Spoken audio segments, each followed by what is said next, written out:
예수 그리스도의 부활의 은총이 이 시간 말씀을 통해서 저와 여러분들의 삶 속에 충만히 임하기를 소망합니다. 세상은 여러분들을 대하는 세 종류의 사람들이 있습니다. 첫 번째 사람은 여러분들을 알고 믿어주는 사람이 있고, 두 번째 사람은 여러분을 그냥 아는 사람이 있습니다. 세 번째 사람은 여러분들을 모르는 사람이 있습니다. 이 세 종류의 사람들은 다 똑같이 여러분들을 대하지는 않습니다.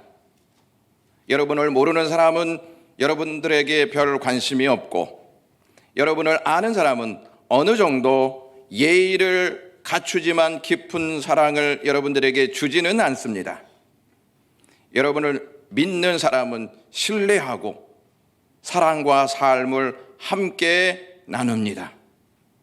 그런데 정작 믿는다고 말하는 사람이 여러분들을 의심하고 대한다면, 거리를 둔다면 과연 그 사람의 진실성이 드러난다고 생각할 수 있겠습니까?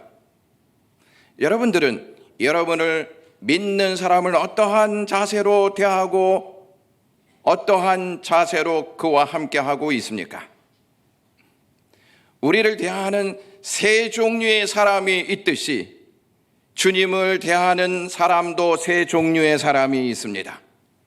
주님을 믿는 사람, 주님을 아는 사람, 주님을 별 관심 없이 바라보는 사람이 있습니다.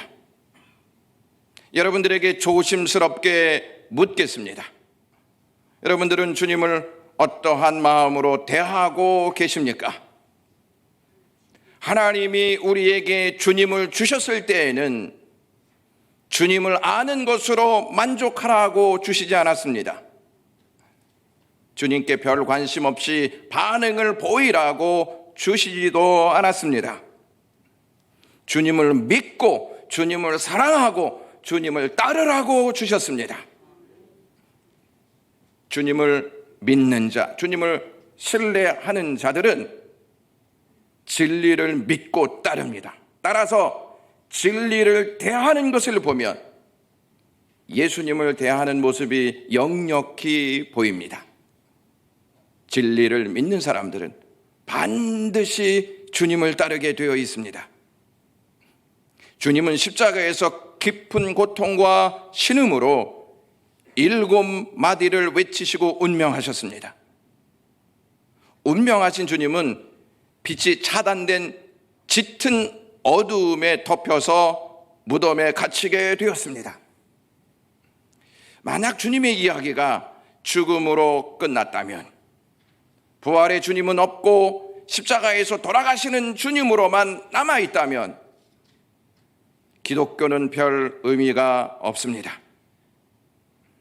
기독교가 의미가 있는 것은 두 가지 이유 때문인데, 십자가의 고난과 부활의 역사입니다.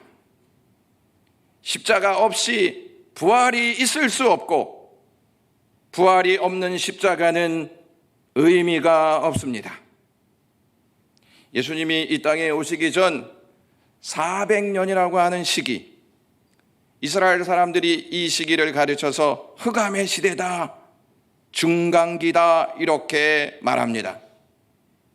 왜 흑암의 시대라고 말하고 있냐면 하나님께서 선지자들을 보내시지 않았기 때문입니다.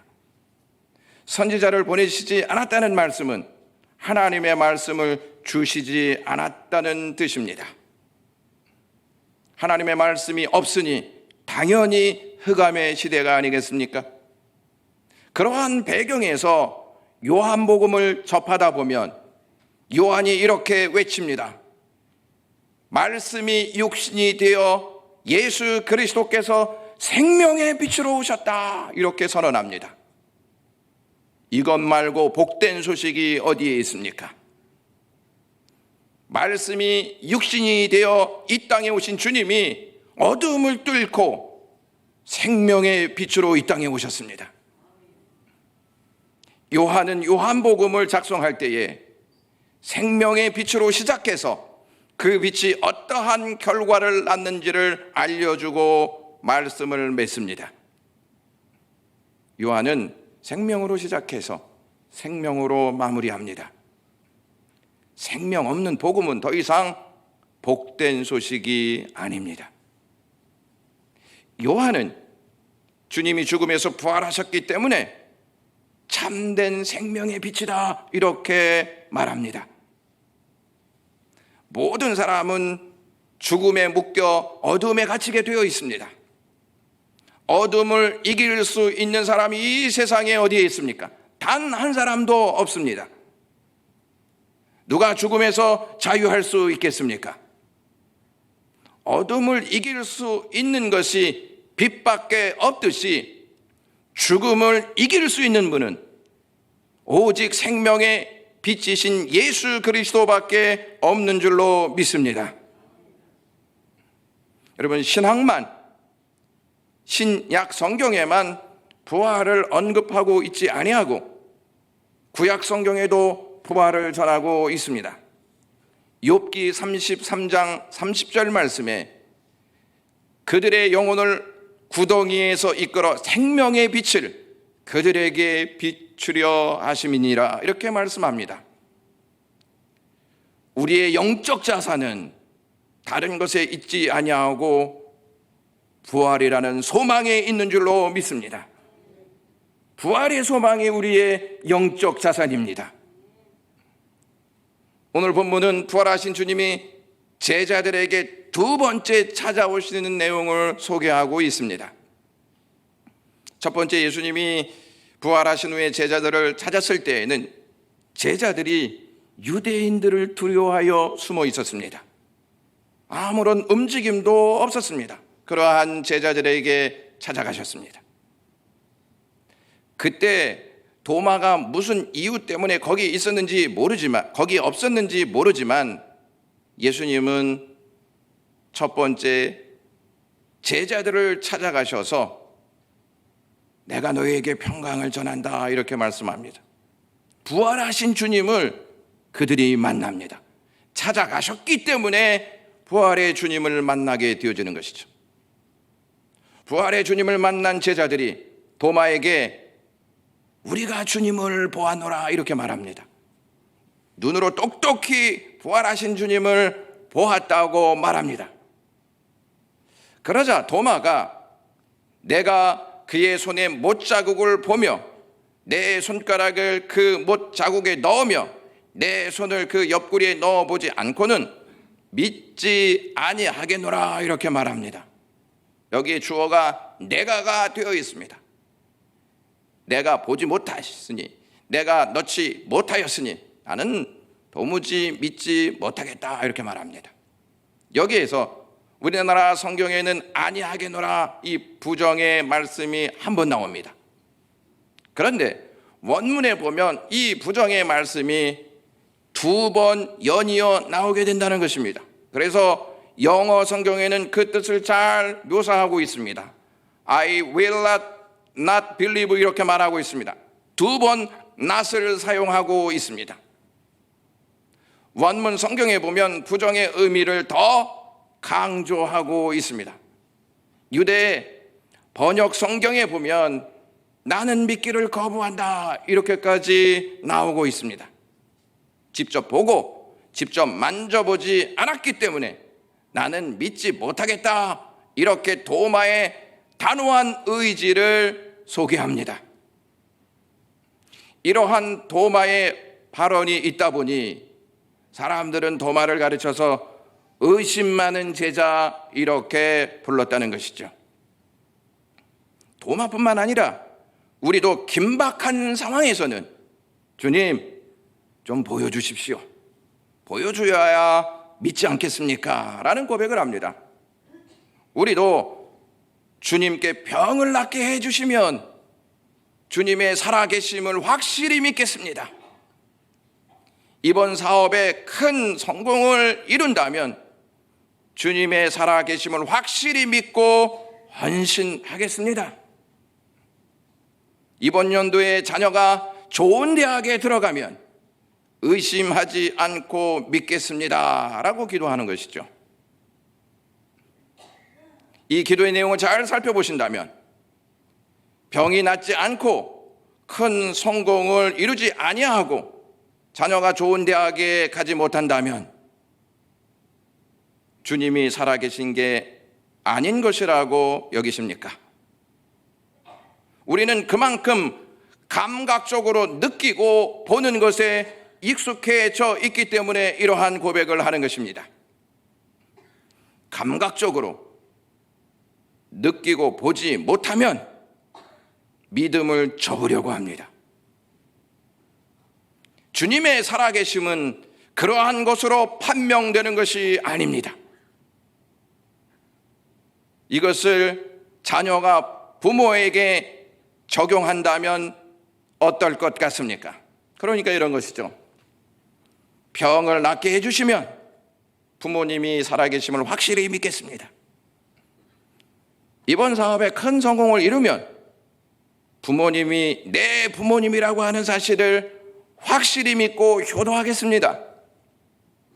제가 좋은 대학에 가면 부모님을 의심하지 않고 믿겠습니다. 이런 것과 똑같은 것이 아니겠습니까? 부모가 그렇게 해주지 않아도 부모가 이미 자녀를 낳았기 때문에 그의 부모인 것입니다.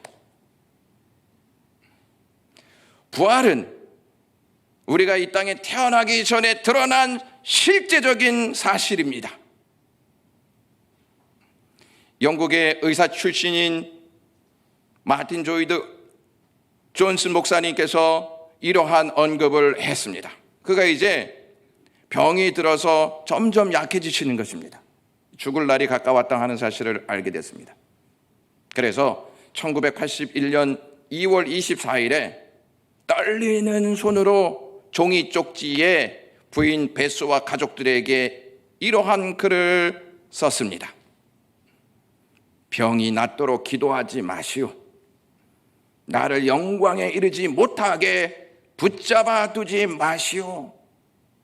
이러한 내용을 남기고 미소를 지으면서 의사 표시를 했습니다. 그분은 3월 1일 새벽에 운명하셨습니다. 부활의 영광을 아셨던 이분은 부활의 영광을 바라보면서 어둠에 갇혀 있는 자기 자신을 소망의 날개를 펴서 그분을 향해 나아가셨습니다. 조니 에릭슨이라고 하는 수영 선수가 있었습니다. 1967년도에 최우수 여자 체육인에 뽑히기도 했습니다. 이분이 다이빙 연습을 하다가 사고로 목이 부러지고 말았습니다. 목부터 아래까지 다 전부가 마비되었습니다. 심한 신체 장애자가 되고 말았습니다. 한데 그녀는 실망하지 않았습니다. 좌절하지 않았습니다. 오히려 사업미술 전문가가 되어서 한 발만 더 멀리라고 하는 책을 쓰기도 했습니다. 그리고 자신의 생애를 다룬 영화에 출연하기도 했습니다. 그분이 그 책에 이러한 내용을 기록했습니다. 나에게 장애가 있어도 내가 부족해도 하나님은 무엇인가 나에게 목적을 두셨습니다. 힘을 내십시오. 하나님께서는 당신에게도 틀림없이 목적과 기대를 두시고 찾아오십니다. 나는 휠체어에서 일어나지 못합니다. 그러나 하나님의 은혜는 나의 휠체어에 항상 가득 차 있습니다. 주님이 나와 함께 계신 이상 나는 무엇이든지 할 수 있습니다. 나는 장애자도 실패자도 아닙니다. 나는 그분이 말씀하신 대로 생각하고 말하고 움직이고 있기 때문에 나의 미래는 희망으로 가득 차 있습니다. 나는 분명 성공자입니다. 이렇게 말했습니다. 무엇이 이 여인으로 하여금 이러한 고백을 남겼다고 생각하십니까? 죽음 같은 실패의 구덩이에서 부활하신 주님이 나를 건져내시고 부활의 소망을 주셨기 때문에 이러한 고백을 하지 않았을까요, 여러분? 부활을 믿는 자들에게 이러한 기도가 필요하지 않나 생각해 보았습니다. 주님이 버림받는 십자가에서 하나님을 아버지로 부르면서 자신의 영혼을 맡겼던 것처럼 우리도 주님, 우리에게 부활의 은총을 주신 그 주님을 바라보면서 이기게 하옵소서, 이러한 기도가 필요하지 않겠냐는 것이죠. 내 어려운 질병, 내 어려운 사업, 내 어려운 환경의 문제를 다 가져가십시오, 이게 아니고 부활의 주님이 계시기 때문에 부활의 주님으로 이기게 해달라는 기도가 저와 여러분들에게 있어야 한다는 말씀입니다. 가장 버림받은 자들조차 예수님의 부활에 참여할 수 있도록 예수님은 가장 버림받은 자로 십자가에서 죽으셨습니다. 예수님께서 사람들에게 버림받고 하나님께 버림받지 않았습니까? 그럼에도 불구하고 십자가를 지셨다는 것은 사람과 하나님께 버림받은 자라 할지라도 부활에 참여할 수 있도록 우리에게 찾아오시는 주님이 되셨습니다. 부활은 편안한 삶 속에서 얻어진 사건이 아니었습니다. 고난을 다 거치고 끝에 가서 결과로 나타난 사건이었습니다.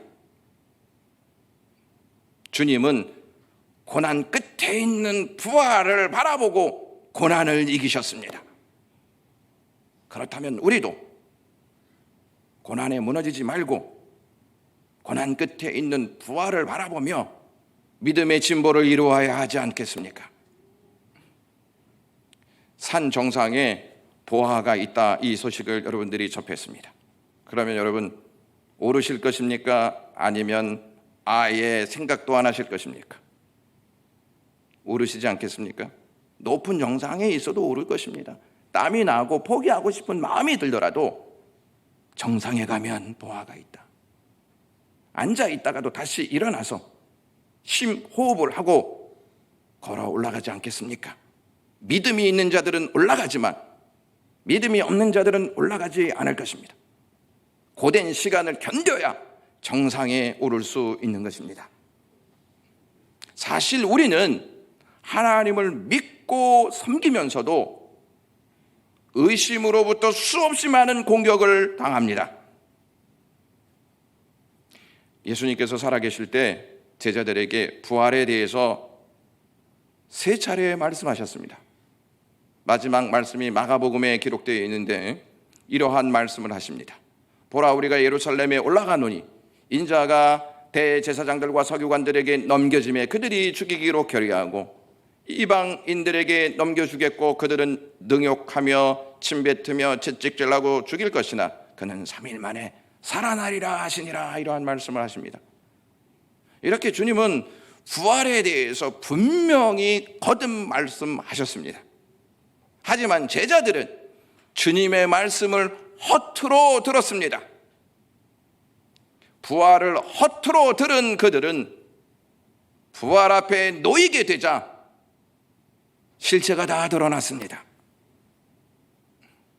제자들이 예수님께서 부활하셨다는 소식을 듣고 보인 반응을 누가가 이렇게 말합니다. 누가복음 24장 11절에서 12절입니다.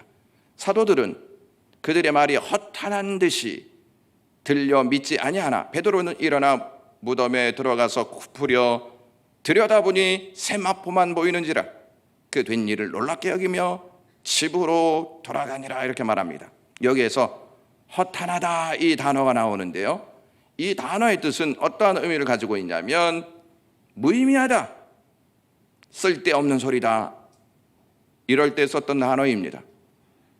부활의 소식이 들려왔는데 무의미해, 그것은 있을 수 없는 일이야, 쓸데없는 소리지, 이렇게 얘기했다는 것입니다.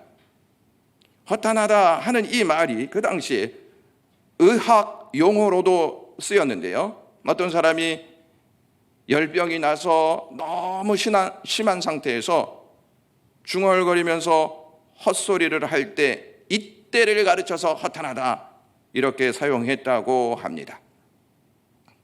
그러므로 예수님께서 부활하셨다고 하는 소리를 들은 제자들은 마치 열병 걸린 사람들이 제정신을 잃고 헛소리를 하는 것처럼 그러한 반응을 보였다는 것입니다. 그러한 제자들에게 주님이 찾아가신 것이죠. 10명의 제자들이 주님의 부활을 목격하게 됩니다. 그리고 이것을 도마에게 말합니다. 진실 아니겠습니까? 진실된 부활 소식을 듣고 이 도마는 그 진실을 받아들이지 않습니다. 그것만 보더라도 진실을 말해주는 사람이 없어서 사람이 진실을 믿지 못하는 것이 아니고 의심하기 때문에 믿지 못하는 것입니다. 참으로 답답할 노릇 아니겠습니까? 10명이 다 봤다는데 자기가 못 봤다고 그것을 의심하고 부인하고 있는 것이죠. 제가 미국에서 생활하다가 한국에 왔습니다. 여러분들이 저 못 봤지 않습니까? 미국에서 못 봤다고 나 목사님은 미국에서 생활하고 이 땅에 오신 분이 아니야 이렇게 말할 수 있습니까? 여러분들이 미국에 못 갔다고 미국은 없어 이렇게 말하실 수 있겠습니까? 이것과 똑같은 모습을 보이는 것이 도마입니다. 도마가 부활의 진실을 받아들이지 못하는 이유는 자기 생각이 더 크다고 믿었기 때문입니다. 이와 같이 우리가 말씀에 순종하지 못하는 이유는 내 생각이 말씀보다 더 크기 때문이라고 생각하는 것 때문에 믿지 못하는 것이고 순종하지 못하는 것입니다. 이와 같은 반응을 보이는 제자들에게 예수님 찾아가셨잖아요. 그리고 이제는 도마를 만나시기 위해서 두 번째 방문하십니다. 26절 말씀에 이렇게 말씀합니다. 여드레를 지나서 제자들이 다시 집 안에 있을 때 도마도 함께 있고 문들이 닫혔는데 예수께서 오사 가운데 서서 이르시되 너희에게 평강이 있을지어다 이렇게 말씀하십니다. 여기서 여드레가 지났다 이 말은 실제 8일이 지났다는 말이 아니고 유대인의 6월절 축제 기간인 7일이 지나고 다시 주일이 되었다는 뜻입니다. 부활하신 주님을 직접 10명의 제자들이 목격하지 않았습니까? 그럼에도 불구하고 그들은 여전히 문을 닫고 있었습니다. 아무런 행동을 보이지 않고 있었습니다. 문을 걸어 잠근 채 미동하지 않았습니다. 주님의 부활을 목격했고 주님을 만났다면 움직여야 하지 않겠습니까, 여러분? 여전히 그들에게는 두려움이 있었습니다. 주님의 부활을 맞이하고도 불안에 사로잡혀서 움직이지 아니하는 우리의 모습을 여기에서 제자들의 모습을 통해서 볼 수가 있는 것이죠. 이러한 제자들을 향해서 주님은 첫 번째 만났을 때와 똑같이 동일하게 너희에게 평강이 있을지어다 이렇게 말합니다. 이 주님이 선포하신 평강은요, 예수님이 십자가에 돌아가시기 전에 요한복음 14장에 미리 준 말씀입니다. 선물입니다. 요한복음 14장 27절에 이렇게 말씀합니다. 평안을 너희에게 끼치노니 곧 나의 평안을 너희에게 주노라. 내가 너희에게 주는 것을 세상이 주는 것과 같지 아니하리라. 너희는 마음에 근심하지도 말고 두려워하지도 말라. 미리 주셨습니다. 그 미리 받았다면 누려야 하겠습니까? 누리지 말아야 하겠습니까? 누려야 하는 거 아니겠습니까? 누리지 못하고 있었다는 말이죠. 주님이 주시지 못해서 누리지 못하는 게 아니고 마음이 의심에 묶여있기 때문에 누리지 못하는 것입니다. 사랑하는 영광의 가족 여러분, 코로나 시대에 주님이 주신 평강의 은총을 누리고 있습니까? 아니면 제자들처럼 근심과 불안에 사로잡혀서 평강을 다 빼앗겨 버린 상태에 있습니까?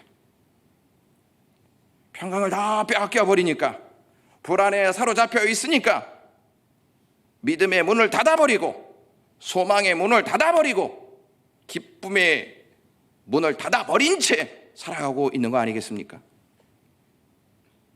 사랑하는 영광의 가족 여러분, 이 땅에 코로나만 있는 게 아닙니다. 주님이 부활하신 부활의 은총이 더 크게 있습니다. 평강을 선포하신 후에 주님은 도마에게 이렇게 말씀하십니다. 27절에 내 손가락을 이리 내밀어 내 손을 보고 내 손을 내밀어 내 옆구리에 넣어보라. 그리하여 믿음 없는 자가 되지 말고 믿는 자가 되라. 이렇게 말씀합니다. 믿음 없이 나를 대하지 말고 믿음으로 나를 대하라. 이렇게 말씀하고 있는 것이죠. 주님을 버리고 도망간 제자들, 의심하고 있는 제자들에게 우리 주님이 고난의 흔적을 다 보여주십니다. 주님은 여전히 부활하셨음에도 불구하고 고난의 흔적을 갖고 계셨습니다. 우리는 우리의 몸에 상처가 있으면 흉이 나지 않도록 치료받지 않습니까? 요즘에는 얼굴에 점까지 다 빼는 실정에 있지 않습니까? 우리의 몸에 상처가 나면 그것이 흉하기 때문에 그것을 치료받기를 원하는 것이죠.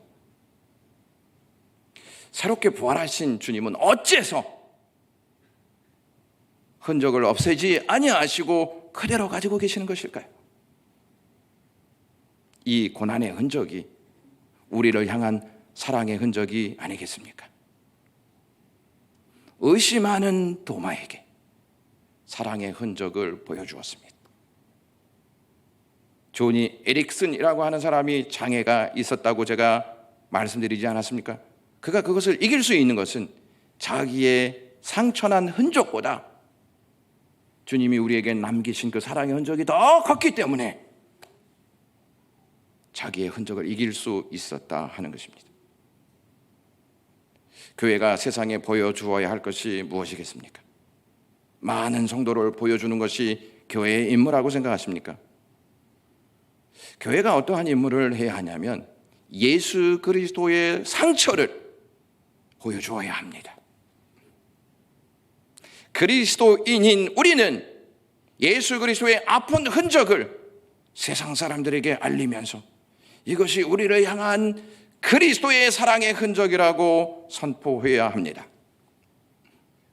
도마는 주님의 사랑의 흔적을 보고 이렇게 28절에 고백합니다. 나의 주님이시요 나의 하나님이시니이다. 두 번 고백합니다. 주님이시요 하나님이십니다. 이것이요 25절과 연결되어 있다는 거 아십니까? 두 번 부정했습니다. I will not believe 이렇게 두 번 부정했습니다. 주님을 만나자 이제 두 번 고백합니다. 예수님은 나의 주님이십니다. 나의 주인이십니다. 그리고 나의 하나님이십니다. 이렇게 말합니다. 주님을 만나자 부정의 모습이 믿음의 모습으로 바뀌게 되어집니다. 이 교회의 전승을 딱 보시면요, 이 도마는 페르시아를 거쳐서 마침내 인도까지 갑니다. 인도에서 예수 그리스도가 부활하셨습니다. 이것을 전합니다. 사람들이 듣든지 아니 듣든지 도마가 부활에 대한 내용을 전합니다. 그래서 복음의 역사가 확장되도록 헌신합니다. 그래서 다른 제자보다 인도에 있는 그리스도인들은 도마를 가슴 깊이 새겨 놓았습니다. 인도에 가면은 도마 기념교회가 있다고 합니다. 이 기념교회에 어떠한 문구가 세워져 있냐면 나의 주님, 나의 하나님, 그가 고백한 내용이 새겨져 있고요. 또 정면에 가서 보면 주를 예배하나이다, 이러한 문구가 새겨져 있다고 합니다. 주를 예배합니다. 이게 왜 새겨져 있냐면 이 원주민들이요, 복음을 전하는 도마를 창으로 찔러 죽입니다. 창으로 찔러 죽임을 당할 때 이 도마가 한 말이 이렇습니다. 주님을 예배합니다. 어떻게 죽어가는 현실 속에서 주님을 예배할 수 있다고 고백할 수 있습니까? 부활의 주님을 맞이할 수 있는 믿음이 그에게 있었기 때문이 아니겠습니까? 오늘 주일날입니다. 주일은 부활하신 주님의 날입니다. 그래서 우리는 주일마다 주님을 생각하면서 예배하는 것이죠. 주일마다 우리 부활의 주님의 은총을 받고 살아가는 인생이 된 것입니다. 진리를 부정하였던 도마는 부활하신 주님을 만나 진리를 아는 자로 끝나지 않고 진리를 믿고 진리를 선포하고 진리를 따르는 자가 되었습니다. 부활을 믿지 않는 사람들은요, 이 땅에서 죽어 사라질 것을 두려워합니다. 죽으면 사라질 거야. 그래서 두려워하는 것이죠. 그러나 부활을 믿는 사람들은 이 땅에서 죽어 사라질 것을 두려워하지 않고 부활의 주님을 맞이할 것을 기대하면서 기뻐합니다. 주님이 믿는 우리에게 남기신 말이 있습니다. 29절 말씀 보시면 너는 나를 본고로 믿느냐? 보지 못하고 믿는 자들은 복되도다. 이렇게 말씀합니다. 너희들 나를 의심으로 대하지 말아라. 나는 이미 부활했으니 믿음으로 대하라. 그것이 진짜 복 있는 사람의 모습이다. 이것을 우리에게 말씀하고 있습니다. 부활을 믿는 자들은요, 예배하며 살고 예배하는 자들은 삶에서 믿음으로 하나님께 영광 돌립니다. 기도하겠습니다.